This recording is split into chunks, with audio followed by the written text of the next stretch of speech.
ओम श्रीमन्महागणाधिपतये नमः। राम राघव की जय, कृष्ण के सब की जय। राम राघव की जय, कृष्ण के सब की जय। सीता महारानी की जय जय जय। सीता महारानी की जय जय जय। द्रौपदी के संवाद जो है दूसरे भाग जो है श्रवण कराने जा रहे हैं, कृपया ध्यानपूर्वक सुने। रुक्मणी की जय, राधा प्यारी की जय। बोलो शंकर त्रिपुरारी की जय जय जय। शंकर त्रिपुरारी की जय जय जय। ब्रह्मा की जय, श्री विष्णु की जय। ब्रह्मा की जय, श्री विष्णु की जय। तो बोले त्रिपुरारी की जय जय जय। बोलो शंकर त्रिपुरारी की जय जय जय। राम राघव की जय, कृष्ण के सब की जय। राम राघव की जय, कृष्ण के सब की जय। जगत दुर्गा महारानी की जय जय जय। गंगा मैया की जय, रेव मैया की जय। बोलो सरयू महारानी की जय जय जय। बोलो तुलसी महारानी की जय जय। सीता की जय। ओम राधा की जय। लक्ष्मी मैया की जय जय जय। सीताली मैया की जय जय जय। और ये कौशल किशोर भगवान की जय। श्री रामचंद्र भगवान की जय। श्री कृष्ण भगवान की जय। ओम श्री ग्राम देवताओं की जय। सर्वतीर्थ की जय। अपने अपने गुरु जी महाराज की जय। अपने अपने माता पिता की। अब आप द्रौपदी के चरित्र के दूसरे अध्याय की कथा सुन करें। भक्तवत्सल और ना सुन सके उन्होंने कहा, कल्याणी निर्भर तुम रस्त हो, उनका जीवन समाप्त हुआ समझो। उनकी स्त्रियां भी इसी प्रकार रोएंगी। उनके अश्रु सूखने का मार्ग सो चुका रहेगा। प्रिया, जिन्होंने मुझे कष्ट दिया है उनको उनके तो थोड़े दिनों में अर्जुन के बाणों से गिर के वे शिकारों कुत्तों के आहार बनेंगे। मैं प्रतिज्ञा करता हूँ कि तुम सब जो उन्हें सामग्री बनकर रहोगे, आकाश फट जाए, समुद्र सूख जाए, हिमालय चूर हो जाए, मेरी बात जो है असत्य न होगी। द्रौपदी ने अर्जुन को और देखा, अर्जुन की ओर देखा। अर्जुन ने अपने सखा की बात का समर्थन किया। श्री कृष्ण अपने साथ सुभद्रा और अभिमन्यु को लेकर द्वारका गए। धूमने द्रौपदी के पुत्रों को पांचाल ले गए। सभी आगत राजा अपने अपने देशों को लौट गए। पूर्वक धर्मराज ने प्रजावर को लौटा दिया। श्री कृष्ण भगवान की जय। वन में भगवान श्री कृष्ण पांडवों से मिलने सत्यभामा जी के साथ आए थे। और एकांत में सत्यभामा ने श्री कृष्ण ने पूछा, बहन तुम्हारे पति लोकपालों के समान सूर हैं और तुम ऐसा क्या व्यवहार करती हो कि वे तुम कभी रुष्ट नहीं होते। वे तुमसे पसंद नहीं रहते हैं, वे तुम्हारे बस में क्यों रहते हैं। और मुझे भी तुम कोई ऐसा पुत्र तप तीर्थ मंत्र हो सके क्या जब उपचार बताओ जिससे श्याम चंद्र थोड़ा मेरे बस में रहे। ऐसा कोई उपाय बताओ।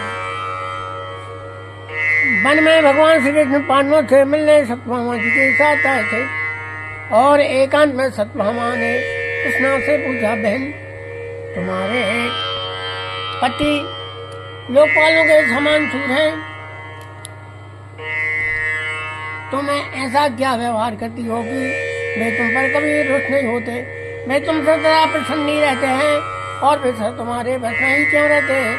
मुझे भी तुमको यहाँ सब वृत्त जप तीर्थ मंत्र और सती विद्या जप हवन बताओ, क्या बताओ, श्याम तुम सदा मेरे बस में रहे। ऐसा इस प्रकार द्रौपदी ने कुछ स्नेह रोषपूर्वक कहा, सत्य तुम तो मुझे दुराचार ईश्वरों की बात पूछ रही हो, मैं ऐसी ईश्वरों की बात क्या जानूं, कुछ पर ऐसी शंका करना तुम्हारे लिए उचित नहीं है। जब पति जान लेता है पत्नी उसे बस में करने के लिए मंत्र तंत्र कर रही है तो उससे डरकर दूर रहने लगता है। इस प्रकार चित्त में उद्वेग होता है, तब शांति कैसे रह सकती। तंत्र मंत्र आदि से कभी पति बस में नहीं किया जा सकता, इससे तो अनर्थ ही होते हैं। दूसरे लोग स्त्रियों द्वारा पति को ऐसी बस में खिला देते हैं जिससे भयंकर रोग हो जाते हैं और पति के शत्रु इसी बहाने से विष दिला देते हैं। ऐसी किया मूर्खता बस पति को दिलोदर कुष्ठ अकाल वार्धक्य नपन सुखता उन्मादा बदलता ये रोगी बना देती हैं। पापियों की बातें मानने वाली पापी नारियां इस प्रकार पति को अनेक कष्ट देती हैं और साथ भी स्त्री को भूल कर भी ऐसा नहीं करना चाहिए। इस स्त्रियों के लिए शिक्षा दी है और ये श्री कृष्ण भगवान की जय। द्रौपदी ने के पश्चात अपनी चर्चा बताई, मैं अहंकार क्रोध छोड़कर पांडवों की तथा उनकी दूसरी स्त्रियों की सावधानी से सेवा करती हूँ, कभी ईर्षा नहीं करती, केवल सेवा के लिए मन को बस में करके पतियों के अनुकूल रहती हूँ और ना तो अभिमान करती हूँ, ना कभी कटु भाषण और असभ्यता से खड़ी नहीं होती, बुरे स्थान पर बैठती नहीं, बुरी बातों पर दृष्टि नहीं देती, पतियों का दोष देखकर उनके संकेतों के अनुसार व्यवहार करती हूँ। कितना भी सुंदर पुरुष हो, मेरा मन पतियों के अतिरिक्त उधर नहीं जाता। पतियों के जो है स्नान भोजन किए बिना मैं स्नान तथा भोजन करती, उनके बैठ जाने पर ही बैठती हूँ, उनके घर में आने पर उठकर आदरपूर्वक उनको आसन तथा दे देती हूँ, घर के बर्तनों को स्वच्छ रखती हूँ, सावधानी से रसोई बनाती हूँ, समय पर भोजन कराती हूँ और घर को स्वच्छ रखती हूँ, गुप्त रूप से अन्न का संचय रखती हूँ, कभी किसी का तिरस्कार नहीं करती और दुष्टा स्त्रियों के पास तक नहीं जाती, द्वार पर बार बार नहीं खड़ी होती, कूड़ा फेंकने के स्थान पर तक नहीं ठहरती। पति से पृथक रहना मुझे पसंद नहीं है और पतियों के घर से कार्यवश बाहर जाने पर कुछ चंदन का उपयोग अर्पित करती हूँ और मेरे पति इन वस्तुओं को खाते पीते या सेवन नहीं करते, उनसे दूर रहती हूँ। स्त्रियों के साथ में स्थापित करती हूँ, अपने को सदा वस्त्र अलंकार से सहाय रहती हूँ। द्रौपदी ने वो भी बताया, मेरी पूजा या सास ने जो भी कौटुंबिक धर्म बताए उन सबका पालन करती हूँ। भिक्षा देना, अतिथि सत्कार, श्राद्ध और त्योहारों पर पकवान बनाना, मानियों का सत्कार आदि सब धर्म सावधानी से पालन करती हूँ। पतियों से अच्छा भोजन, अच्छे वस्त्र में कभी ग्रहण नहीं करती, उनसे ऊंचे आसन पर नहीं बैठती, सास से विवाद नहीं करती, सदा अपनी वीर माता सास की भोजन वस्त्र सेवा करती हूँ, उनकी कभी वस्त्र भूषण तथा जन्म अपेक्षा नहीं करती, सबसे पीछे सोती हूँ, सबसे पहले सैया छोड़ देती हूँ। धनराज के भवन में प्रतिदिन 8 सहस्त्र ब्राह्मण स्वर्ण पात में भोजन करते थे, 8000 सहस्त्र जो है प्रतिदिन जो है धनराज के यहाँ भोजन करते। महाराज 88 सहस्त्र स्नातकों का भरण पोषण करते थे, 10 सहस्त्र दासियां थी। मुझे सबके नाम रूप भोजन वस्त्र का पता रहता था और मैं दासियों के संबंध में पता रखती थी, किसने काम कर दिया है क्या नहीं। महाराज के पास 1 लाख घोड़े इतने ही हाथी थे, इनका भी मैं ही प्रबंध करती थी, उनकी गणना करती, आवश्यकताएं सुनती, अंतःपुर के ग्वालों घड़ियों तथा सेवकों को देखभाल करती।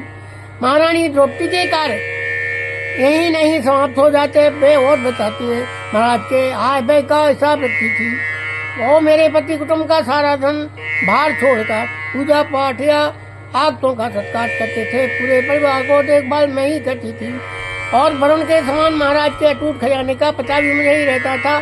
भूख प्यास से कर रात दिन एक करके मैं सदा पांडवों के में लगी रहती। मुझे तो पतियों को वश में करने का भी यही उपाय ज्ञात है। बोलिए श्री राधा कृष्ण भगवान की जय। द्रौपदी ने बड़ी अच्छी शिक्षा दी है स्त्रियों के लिए।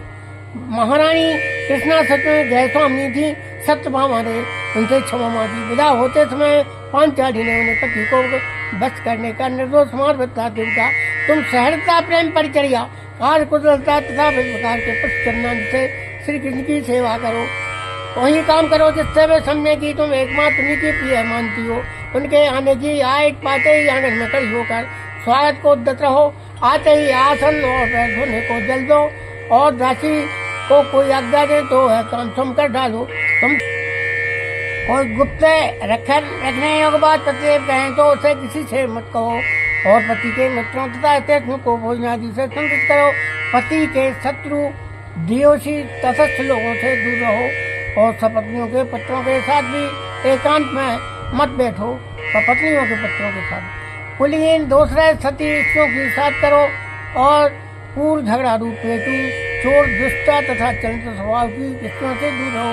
इस प्रकार सबका पति की सेवा करने से तुम्हारे ऐसे स्वभाव की वृद्धि होगी तथा अंत में स्वर्ग प्राप्त होगा। तुम्हारे विरोधी शांत हो जाएंगे। बोलिए श्री राधा कृष्ण भगवान की जय। कृष्ण में बहुत दूर से आया हूँ, थक गया हूँ, बड़ी भूख लगी है, अपना गृह प्रबंध पीछे करना। पहले मुझे कुछ खाने को दो। सहसा स्वयं ने प्रवेश करके कहा। पांडवों ने आशा से देखा था। यक्षमा दारू के रथ रोकते ही श्री कृष्ण उठकर पर्णकुटी में चले गए। उन्हें धर्मांत को अभिवादन नहीं किया। तुम तो जानते ही हो कि सात के विप्रों को भोजन देने के लिए महाराज ने तपस्या करके सूर्य नारायण से एकमात्र प्राप्त किया है। उसी पास से पकवान निकलता है, उसी से हम सबका काम चलता है। मेरे भोजन के पश्चात वह पात्र रिक्त हो जाता है। मैंने भोजन कर लिया है, पात्र धोकर रख दिया है। अब क्या हो? द्रौपदी ने बड़ी खिन्नता से कहा। बोलिए श्री कृष्ण भगवान, मैं तो भूख से व्याकुल हो रहा हूँ और तुम्हें हंसी सूझती है। मैं कुछ नहीं जानता, लाओ कुछ खिलाओ। नकली रोज से लीला, मैंने कहा। द्रौपदी का भय दूर हो गया था। उसने प्रार्थना की, मेरे बच्चों के समीप 10 सहस्त्र सत्यों के साथ महिषी दुर्वासा आए हैं। धर्मराज ने उन्हें आतिथ्य को आमंत्रित कर दिया। स्नान ठंडा करने से वे सरोवर गए हैं। लौटे पर उन्हें अन्न न मिला तो साफ देकर बांधों को वश कर देंगे। इसी संकट में बलकार मन ही मन तुम्हारा स्मरण करते हुए मैं रो रही थी। मैंने कुछ दुखियों की पुकार सुन ली। अब अपने पांडवों को दीक्षा करो। मन सच पथरा बीज है। पहले लाओ अपना वह पात्र दो। श्री कृष्ण भेज लाए। लो तुम ही देख लो। द्रौपदी ने पात्र लाकर दे दिया। भगवान की लीला वाली प्रकार सावधानी सोच ये उस पात्र में भी शाक का एक पत्ता चिपका निकल आया। वो भक्ताश्रमात्मा से तृप्त हो माधव ने उठ वह पत्ता उठाकर मुख में डाल दिया। अब वह पुनः भोजन प्रारंभ हो गया था, अतः पात्र भर गया। उसे तो अब द्रौपदी के भोजन न करने का देते रहना था। जाओ ऋषियों की बुला लाओ। और ऋषि ने सब को बाहर आकर आज्ञा दी। वहाँ जल में खड़े ऋषियों का उधर विश्वात्मा श्री मुख में शाक डालते ही भर गया था। खट्टी डकार में आ रही थी। दुर्वासा जी ने स्वागत दृष्टार अन्न प्रस्तुत करेंगे। अब हम भोजन तो कर नहीं सकते, कहीं अन्न व्यर्थ नष्ट होता। देख धनराज दुष्ट हो गए थे, लेने के लिए पड़ जाएंगे। धनराज भगवान के सच्चे भक्त हैं। महर्षि को अभी अम्बरीश स्वरुष्ट होकर कष्ट पाने की घटना भूल नहीं थी। उन्होंने भोगने में ही कल्याण समझा। सहदेव ने लौट कर बताया कि वहाँ कोई नहीं है। महर्षि कहीं अर्धरात्रि को आकर ना मांगे। पांडव चिंतित हो गए। दुर्वासा नहीं आगे। दुष्ट दुर्योधन अपनी सेवा से प्रसन्न करके उनसे वरदान लेते शिष्यों के साथ में तुम्हारा आतिथ्य करने सब पधारे। तब पांचाली भोजन कर चुकी हो। इस कष्ट को मैंने निवारित कर दिया। श्री कृष्ण ने सबको सुनकर अस्वस्थ किया। बोलिए श्री कृष्ण भगवान की जय। सुनो भागवती को वचन, भक्ति भाव भरो, करो मन आए श्याम, पूजे ये काम है। आवत ही कहीं मोह, भूख लगते वो कछु, मां सक चाहे मांग, चारो नहीं धाम। विश्व के भरन हार, भरे धरे हार, हमसे दुरावो कहीं माणी अभिराम। लगो शाक पत्र पात, जल संग पाए गए, पूरन लोग विनय कौन नाम है। बोलिए करुणा सिंधु श्री कृष्ण भगवान की जय।